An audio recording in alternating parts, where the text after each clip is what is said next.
And you might think to yourself that the ability to have a direct relationship is something we've known about forever. I mean, that's all we do in business is we have direct relationships. I would submit to you that we're actually at a war for direct relationships now, unlike a war we've ever seen before.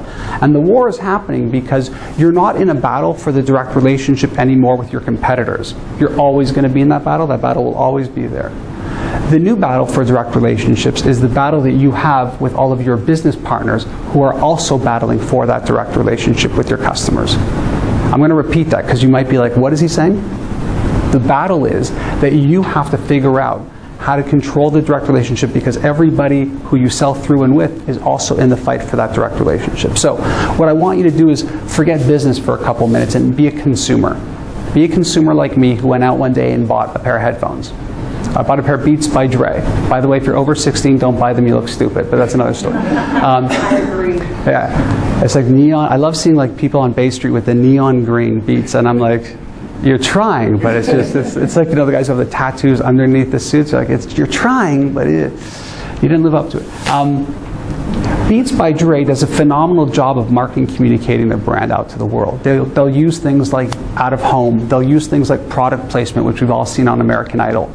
They'll do things like amazing brochures and creative print ads, and they'll do great stuff online, from their websites to YouTube and on and on and on.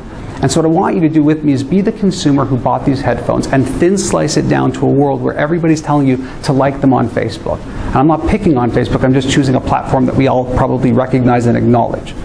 And so you would say, like us on Facebook, Beats, and I go, okay, putting aside all of the chaos of the marketing messages that I'm getting, I'm going to like you. And I go onto Facebook and 5.3 million people like the brand. And if you want to ask me about what a like is worth later, I'm happy to talk about that. But the thing is, when I bought those headphones, I actually bought them at Target.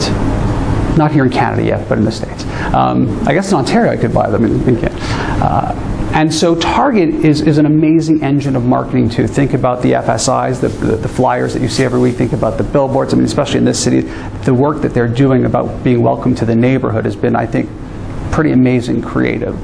And again, we're going to thin slice this down to just Facebook and Mitch Joel, who bought a $120 pair of headphones at Target. And I go, fine, I'm going to like you, Target. And I go, click, and 21 million people have liked this brand on Facebook. Okay? Now stop the world for a second there and just think about all of those marketing messages for a $120 product. You're the consumer now, you're not a business. Do you think that that's a lot of marketing? Do you think that the consumer is being exposed to a lot of very much push and pressure-based to like us the most? Once you like them, it shows up in your feed and stuff, right? It's a lot of stuff. And so I'm going to ask you, who do you think should own the direct relationship here with Mitch Joel? Now before you answer that, do you remember the song Bizarre Love Triangle? Don't make me sing it, it's early.